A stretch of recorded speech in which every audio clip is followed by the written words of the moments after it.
நம்ம மாயம் ஸ்டுடியோஸ் ஃபேமிலிக்கு வணக்கம். நாம் போடுற வீடியோஸோட நோட்டிஃபிகேஷன்ஸ் வரலன்னு சொல்லிட்டு நிறைய இஷ்யூஸ் ரைஸ் ஆகிட்டே இருக்குது. நிறைய பேர் நீங்களே நம்மகிட்ட கேட்டுட்ருக்கீங்க. ஒரே ஒரு ரெக்வஸ்ட் மட்டும் முன் வச்சுக்கிறேன், இதை மட்டும் பண்ண முடியுதான் பாருங்கள். ஒன்றும் இல்லைங்க, நம்ம சேனலை சப்ஸ்கிரைப் பண்ணுறீங்களா, அதுக்கு கீழே ஒரு பெல் பட்டன் இருக்கும், அதை கிளிக் பண்ணிவிட்டு நோட்டிஃபிகேஷனில் ஆல்னு ஒரு ஆப்ஷன் இருக்கும், அதை கொடுத்துருங்க. இந்த ஆப்ஷனை நீங்கள் கரெக்டாக எனபிள் பண்ணியிருந்தீங்கன்னா ஓகே, எனபிள் பண்ணாதவங்க பண்ணிவிடுங்க, அப்போ தான் நோட்டிஃபிகேஷன் இஷ்யூ இருக்காது.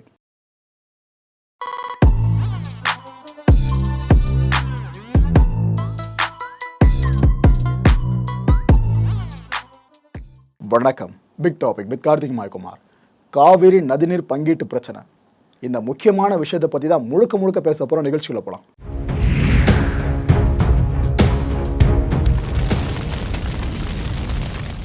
காவிரி பிரச்சனை எவ்வளோ வருஷங்கள் ஆனாலும் இந்த பிரச்சனை மட்டும் ஓயவே மாட்டுது.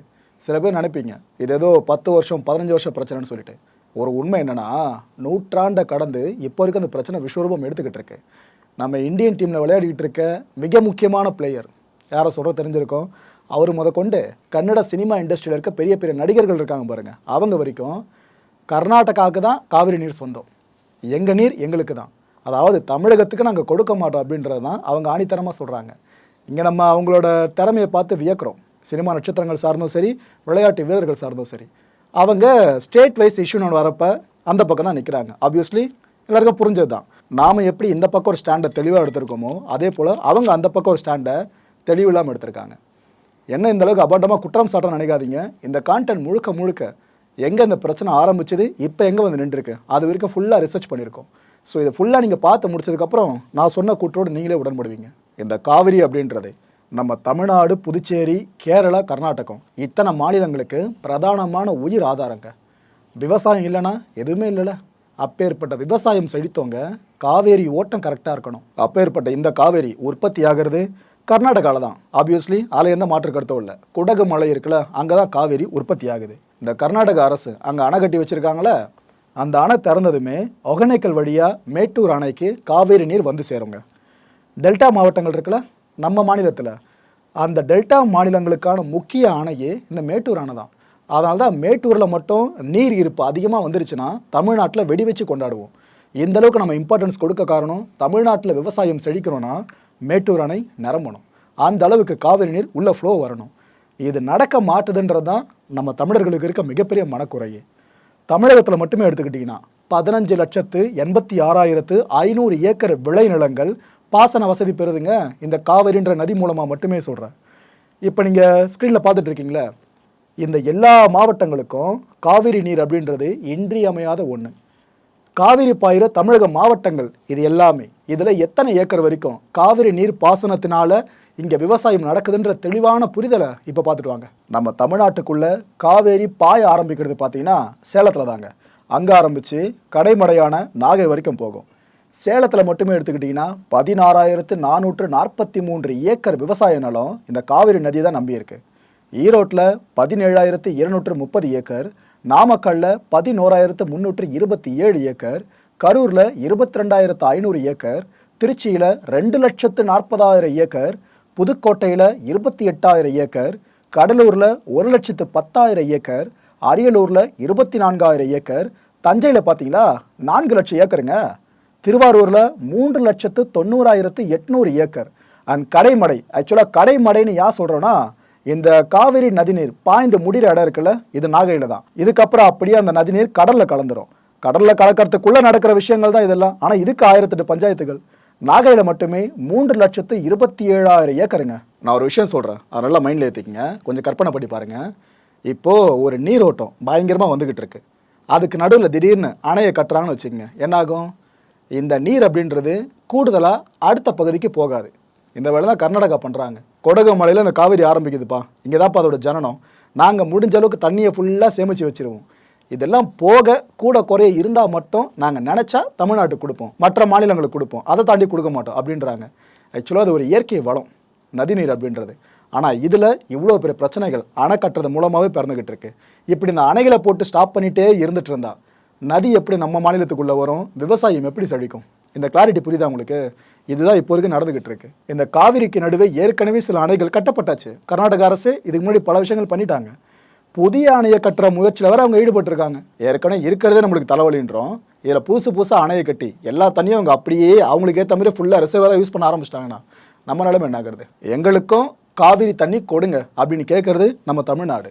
அதாவது எங்களுக்கு மட்டும்னு கேட்கல, எங்களுக்கும் கொடுங்கன்னு சொல்கிறோம்.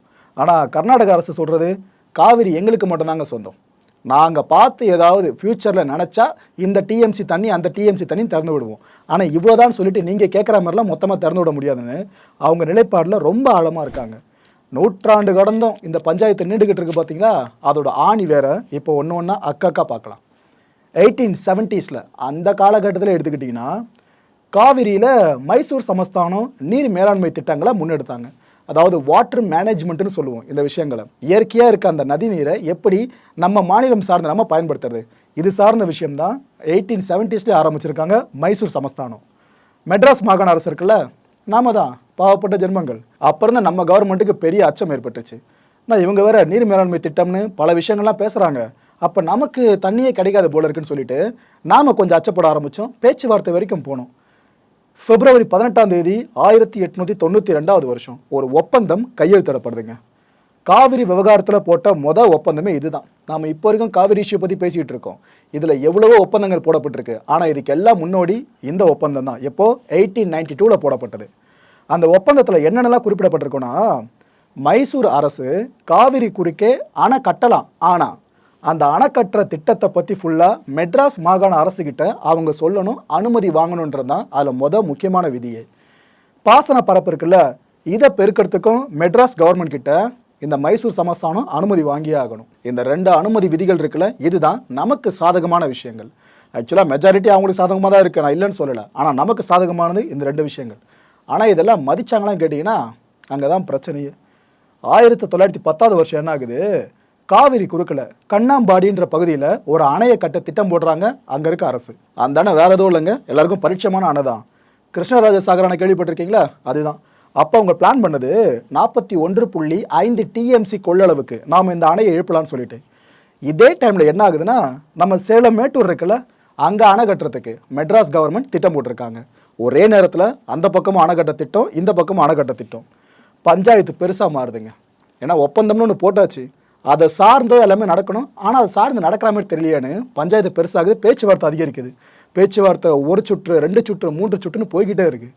சில வருஷங்கள் வரைக்கும் பஞ்சாயத்து நீண்டுகிட்டே இருக்குது. இதை பார்த்த பிரிட்டிஷ் அமைச்சர் என்ன பண்ணுது, இது இப்படியே விட்டால் வேலைக்கு ஆகாது, பிரச்சனை பெருசாக மாறி வன்முறைகள் வெடிக்க வாய்ப்பு இருக்குன்னு அவங்க தலையிட ஆரம்பித்தாங்க. 1924 வருஷம் ஒரு ஒப்பந்தம் கையெழுத்திடப்படுதுங்க. எத்தனை ஒப்பந்தம் பாருங்க. இந்த ஒப்பந்தத்தில் என்னென்ன விதிகள்லாம் முக்கியமானதாக இருந்துச்சுன்னா, 2 அணைகளையும் கட்டிக்கலாம், பாசன பரப்பையும் 2 தரப்பும் அதிகரிச்சுக்கலாம். அதாவது உதாரணத்துக்கு சொல்கிறேன், ஒரு 2000 ஏக்கர் வரைக்கும் அங்கே நிலம் இருக்குது, அங்கே மட்டும் பாசனத்துக்கு இவ்வளோ குறுகலான பாதை இருக்குது அப்படின்னா அந்த பாசன வசதி இருக்குல்ல, அதை அவங்க அகலப்படுத்திக்கலாம், நீர் வரத்து இன்னும் அதிகமாகும். இதை விரும்பினா பண்ணிக்கலான்னு அந்த ஒப்பந்தத்திலே சொல்லியிருந்தாங்க. ஆனால் இந்த ஒப்பந்தத்தோட ஆயுள் காலம் எவ்வளோ தெரியுமா? 50 ஆண்டுகள் மட்டும்தான். 50 ஆண்டுகள் முடிஞ்சதுக்கப்புறம் ஒப்பந்தம் காலாவதி ஆகிடும். அதுக்குள்ளே டிஸ்பியூட் எதுவும் ரைஸ் ஆகாமல் இருந்தால் நல்லதுன்னு தான் எல்லாருமே நினச்சாங்க. நிற்கலை, டிஸ்பியூட் ரைஸ் ஆச்சு. ஆக்சுவலாக 1924 இந்த ஒப்பந்தம் கையெழுத்திடப்பட்டிருக்கு. ஸோ அதோட வேலிடிட்டி பார்த்தீங்கன்னா 1974 வரைக்கும், 50 வருஷத்துக்கு நீங்கள் கணக்கு பண்ணிங்கன்னா 1974 வரைக்கும் வரும். அது வரைக்கும் பிரச்சனையே இல்லையான்னு கேட்டிங்கன்னா வந்துச்சு பிரச்சனை. நம்ம இந்தியாவுக்கு சுதந்திரம் கிடச்சி மொழிவாரி மாநிலங்கள் பிரிக்கப்பட்டுருச்சு. அப்போ இந்த கர்நாடகா மக்கள் என்ன நினச்சிட்டாங்க, எங்களை புறக்கணிச்சிருக்காங்க, இந்தியன் கவர்மெண்ட் எங்களை புறக்கணிச்சிருக்காங்க, எங்களுக்கு தேவையான பல வசதிகள் கிடைக்கல அப்படின்னு அவங்க தரப்பில் சில நியாயங்களை அடுக்க ஆரம்பித்தாங்க. அந்த கோவத்தில் என்ன பண்ணிட்டாங்க, நீர் பங்கீடு இருக்குல்ல, இதில் முரண்டு பிடிக்க ஆரம்பிச்சிட்டாங்க. இல்லை நீங்கள் எங்களை புறந்தள்ளுறீங்க, நாங்கள் எப்படி நீங்கள் சொல்றதெல்லாம் செய்ய முடியுன்ற மாதிரி அவங்க ஸ்டாண்டில் தெளிவாக இருந்துட்டாங்க. அவங்க அப்போ ஒரு விளக்கம் ஒன்று கொடுத்தாங்க. இந்த கங்கை நதி, பிரம்மபுத்திரா நதி, இது போல் காவிரி நதி வற்றாத நதி கிடையாது. மழை பெஞ்சாதான் காவிரி நதியை பெருக்கெடுத்து ஓடும். மழையை நம்பி தான் இங்கே கர்நாடகாவே இருக்குது, காவேரி அதில் தான் உருவாகுது. மழை குறையும் போது நதிநீர் பங்கீடு சரியாக வராது. ஸோ எப்பப்பெல்லாம் மழை அதிகமாக பொடியுதோ கர்நாடகாவில், நாங்கள் அப்போல்லாம் தண்ணி திறந்து விடுறோம். அதுவும் அவங்க தேவை போக கூடுதலாக இருந்தால் மட்டும், அந்தளவு மழை பெஞ்சால் தண்ணி திறந்து விடுறோம். அப்படி மழை குறைவாக இருந்தால் தண்ணி திறந்து விட மாட்டோன்னு அப்போவே தெளிவாக சொல்லிட்டாங்க. சரி, இதுதான் நிலைமை எப்படி போகுதுன்னு பார்த்தா 1960s இன்னும் சில பிரச்சனைகள் புதுசாக ஆரம்பிச்சுது. இந்த கர்நாடக அரசு என்ன பண்ணிட்டாங்க, ஏற்கனவே இருக்கிற அணை போதாதுன்னு 2 புதிய அணைகளை கட்டுறதுக்கு பிளான் போட ஆரம்பிச்சிட்டாங்க. தமிழக அரசு கடுமையான எதிர்ப்புங்க. ஏன்னா ஏற்கனவே நீங்கள் சில வேலைகளை பார்த்துட்டீங்க, நாங்கள் முடிஞ்ச அளவுக்கு சட்ட போராட்டம் நடத்திக்கிட்டு இருக்கோம், இன்னும் வெற்றி கிடைக்கல. இதுக்கு நடுவில் என்ன 2 அணை வேற கூடுதலாக கட்டுறீங்கன்னு சொல்லிட்டு நம்ம தரப்புலேருந்து எதிர்ப்பை பதிவு பண்ணிட்டோம். அணை கட்ட அனுமதி பெறணும் அப்படின்ற விதி ஒப்பந்தத்தில் இருக்குது. அப்படி இருக்கிறப்ப நீங்கள் எப்படிங்க மீறலான்னு தமிழ்நாடு அரசு தெளிவான ஒரு கேள்வியை கேட்டுச்சு. அப்போ கர்நாடக அரசு பதில் சொன்னது என்ன தெரியுமா? ஒருதலைபட்சமான ஒப்பந்தங்க அது. இவங்க சைன் போட்டிருக்காங்க அப்போ, ஆனால் அவங்க அதுக்கப்புறம் மாற்றி சொல்கிறது ஒருதலைபட்சமான ஒப்பந்தம், அதுக்காக இவங்களால கீழ்ப்படியலாம் முடியாதுன்னு அவங்க ஒரு ஸ்டாண்ட் எடுத்துட்டாங்க. இதுக்கோ மேலே கர்நாடகா ஒரு விளக்கமே கொடுத்தாங்க. இந்த காவிரி நதி ஜனிக்கிறது, அதாவது உருவாகிறது எங்களோட நிலப்பரப்பில் இருந்து தான்.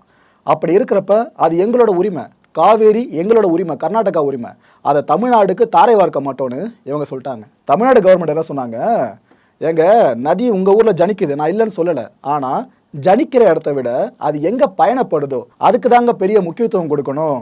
ஸோ உரிமை, ரைட்ஸ் அப்படின்றது நதி பிறந்த இடத்த விட அது பாயிற இடம் சார்ந்ததாக இருக்குன்னு நம்ம ஒரு ஸ்டாண்ட் எடுத்தோம். இப்போ உங்களுக்கே குழப்பம் ஏற்பட்டிருக்கோம். ஏப்பா பிறந்த இடம்னா அதுதான், கண்டிப்பாக அவங்களுக்கு தானே சொந்தமாக இருக்கணும் அப்படின்னு சில பேர் கேட்கலாம். ஒரு உண்மையை சொல்லட்டுமா, அதுவும் நிதர்சனமான உண்மையை சொல்லட்டுமா? ஏற்கனவே நடந்திருக்க ஒரு விஷயம், இதில் எந்த பக்கம் நியாயம் இருக்கலான்றத அதுக்கப்புறம் நீங்களே முடிவு பண்ணுங்கள்.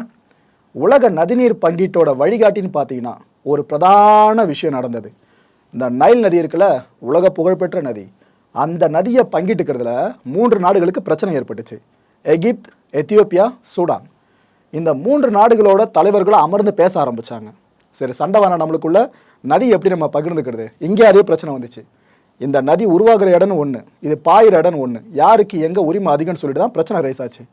அப்போ என்ன தெரியுமா முடிவு பண்ணாங்க எல்லாரும் ஏகமானதா, நதி ஜனிக்கிற இடத்த விட அது பயணிக்கிற இடம் இருக்குல்ல, அதுக்கு தான் அதிக உரிமை இருக்குது. ஸோ இதில் 3 நாடுகளும் சேர்ந்து நம்ம பங்கிட்டுக்கலாம் அப்படின்னு முடிவு பண்ணி முடிச்சிட்டாங்க. இதில் பார்த்தீங்களா, 3 நாடுகளுக்கு இடைப்பட்ட பிரச்சனை நதிநீர் பங்கீடு சார்ந்து அவங்களே காம்ப்ரமைஸை இப்படி சட்டலாக முடிச்சுக்கிட்டாங்க, எல்லாருக்கும் சமமாக பகிர்ந்துக்கலான்னு. ஆனால் இங்கே 3 மாநிலங்கள் சம்மந்தப்பட்ட விஷயம் ஒரு நாட்டுக்குள்ள இது வரைக்கும் தீர்வு எட்டப்படலை. இது என்னத்தை சொல்கிறது? இப்போ நீங்களே யோசிச்சு பாருங்கள் மக்களே, நியாயம் தமிழ்நாடு பக்கம் இருக்கா இல்லையான்னு. இந்த நதிநீர் பிரச்சனையால் பாதிக்கப்படுற முதல் அவல நிலைக்குரியவங்க யார் தெரியுமா? விவசாயிகள். ஏற்கனவே விவசாயிகள் நிலைமை எவ்வளோ மோசமாக இருக்குன்னு நான் உங்களுக்கு சொல்லி தெரிய வேண்டாம். விவசாயிகளை பொறுத்த வரைக்கும் நீர் தாங்க ஆதாரம் விவசாயத்துக்கு. அதுவே இல்லாமல் அவங்க என்ன பண்ணுவாங்க? உலகத்தில் எல்லா பொருட்களுக்கும் ரீப்ளேஸ்மெண்ட் இருக்குது, ஆனால் நீருக்கும் உணவுக்கும் என்ன ரீப்ளேஸ்மெண்ட் இருக்குது? இதை ஆக்சுவலாக கர்நாடக விவசாயிகளையும் மனசில் வச்சு தான் சொல்கிறேன். ஒருதலை பட்சமாக பேசுகிறேன்னு நினைக்காதீங்க, அவங்களுக்காக சேர்த்து தான் பேசுகிறேன். நாம் கேட்குறது ஒன்று தான், நதிநீர் பங்கீடு விதி இருக்குல்ல, அதை சார்ந்த கோர்ட்டும் சில விஷயங்கள் கொடுக்குறாங்களே, ஆணையமும் சில விஷயம் முன்வைக்கிறாங்களே, அதை மட்டும் பண்ணுங்கன்னு கேட்குறோம், ஆனால் பண்ண மாட்டுறாங்களே. இதோட விளைவு என்ன ஆகுதுன்னா, பல வருஷங்களாக விவசாயிகள் போராட்டம் நடந்துக்கிட்டே இருக்குது. தமிழ்நாட்டில் மட்டும் கிடையாது, கர்நாடகாலையும் சேர்த்து தான் சொல்கிறேன். கர்நாடகாவில் ஒரு கட்டம் மேலே போயிட்டு கடையெடுப்பு போராட்டங்களாம் முன்னெடுக்க ஆரம்பித்தாங்க. அவ்வளோ எதுக்குங்க, இப்போ இந்த வீடியோ பண்ணிட்டு இருக்கல இந்த செகண்ட் வரைக்கும் கர்நாடகாவில் கடையெடுப்பு நடந்துகிட்ருக்கு. எத்தனை பேர் தெரியும் தெரியல. அங்கே சில விஷயங்கள் பண்ணிக்கிட்டு இருக்காங்க. சொல்ல வேணாம் தான் பார்த்தேன், ஓப்பனாக சொல்கிறேனே.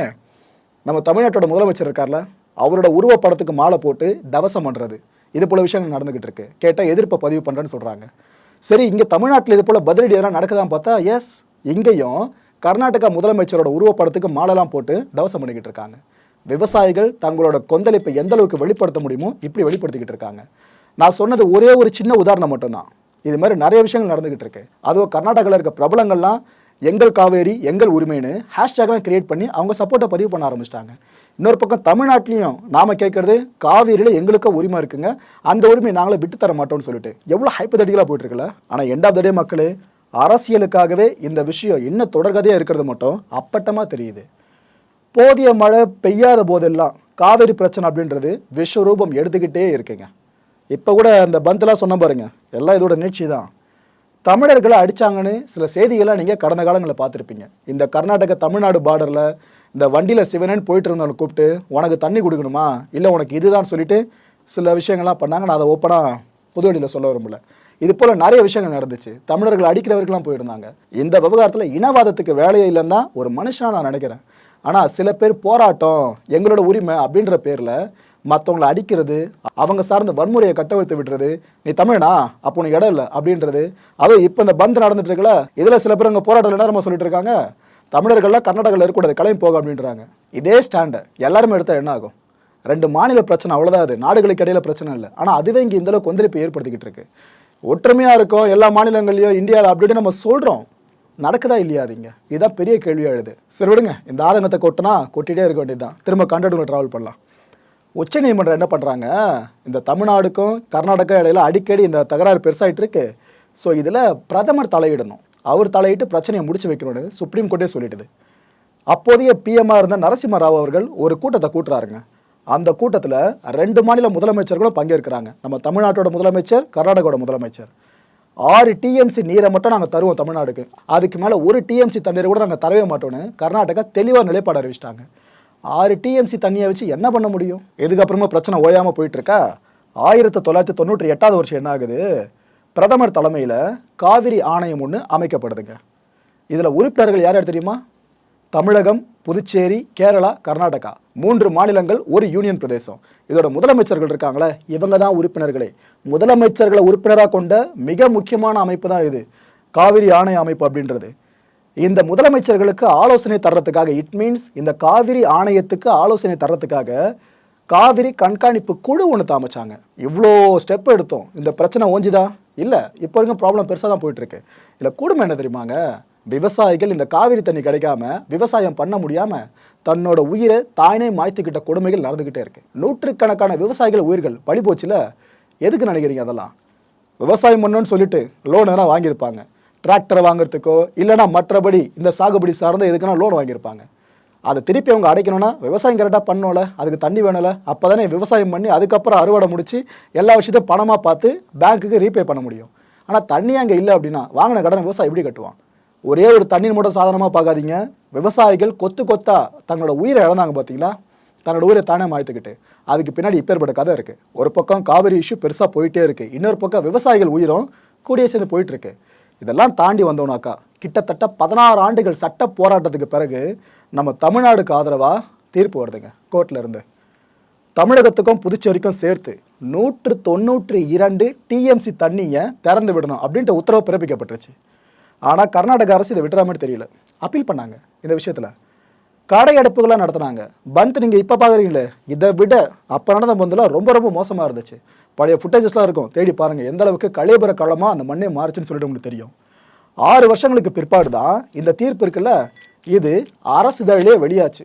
எதுக்கு தனியாக போராட்டம் நடத்த வேண்டியதாக இருந்துச்சு? என்னத்தை சொல்ல, இன்ன வரைக்கும் பிரச்சனை ஓயலைங்க. அதில் இருக்க ஆதங்கமே. கன்னட திரைப்பட நடிகர்கள் உட்பட பல பேரும் காவேரி எங்களுக்கு தான் சொந்தன்னு அப்போதுலேருந்தே குரல் கொடுக்க ஆரம்பிச்சாங்க. இப்போ வரைக்கும் பண்ணிட்டு இருக்காங்க. அதே மாதிரி தான் தமிழ்நாட்டிலேருந்து சினிமா செலிபிரிட்டிஸ் ஒரு சில விஷயங்கள் பண்ணதெல்லாம் கண்டிப்பாக நினைவுக்கு வரும்னு நினைக்கிறேன். ஆனால் இந்த காவிரி விவகாரத்தில் அந்த பக்கம் எழுந்துட்டு இருக்க குரல்கள் இருக்குல்ல, அதை காட்டிலும் இங்கே கம்மியாக இருக்குது.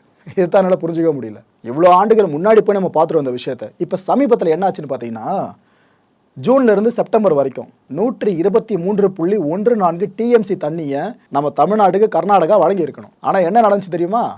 வெறும் 40 டிஎம்சி தண்ணியை மட்டும் தான் அவங்க திறந்து விட்டாங்க நமக்கு தமிழ்நாட்டுக்கு. ஜூன்லேருந்து செப்டம்பர் வரைக்கும் எவ்வளோ முக்கியமான காலகட்டம் நான் ஒன்று சொல்லி தெரிய வேணாம். அவங்க ஆக்சுவலாக திறந்து விடப்பட வேண்டிய நீரோட அளவு எங்கே இருக்குது, திறந்து விட்டது எங்கே இருக்குது பார்த்தீங்களா? இதனாலேயே விவசாயிகள் மத்தியில் உச்சகட்ட பதட்டம் திரும்ப தொத்திக்கிச்சு. இதெல்லாம் முடிஞ்சிருச்சு. இப்போ என்ன நடந்திருக்குன்னு பார்த்தீங்கன்னா, காவிரி ஒழுங்காற்று குழு இருக்குல்ல, இந்த குழுவோட கூட்டம் நடந்துச்சுங்க. அதில் நம்ம தமிழ்நாடு அரசு நம்மளோட தரப்பு நிலைப்பாட தெளிவாக சொல்லிட்டோம், வலியுறுத்தியிருக்கோம். ஆக்சுவலாக சொல்கிறதா இருந்தால் காவிரியில் இருந்து வினாடிக்கு 12,500 கன அடி நீர் திறந்து விடப்படணும். இதை சார்ந்த உத்தரவு கர்நாடக அரசுக்கு பிறப்பிக்கப்படணும்னு நாம் கேட்டிருக்கோம். ஆனால் இப்போ வெளியாக இருக்க அப்டேட் படி பார்த்தீங்கன்னா, நாம் கேட்டிருக்கோம்ல, இதை பாதிக்கும் பாதி அளவு தண்ணியை திறந்து விட ஒத்துக்கிட்டு அப்படி இருக்கும். இப்படி தான் செய்தி வந்துக்கிட்டு இருக்கு. இதுதாங்க பிரச்சனையே. கேட்கறது ஒன்று, கொடுக்கறது அதில் பாதி கூட இருக்காது, அதுலேயும் பாதியாக இருக்கும். மக்களே, இந்த கண்டென்ட்டை பொறுத்த வரைக்கும் நாமெல்லாம் சிந்திக்க வேண்டியது ஒரே ஒரு விஷயந்தான்.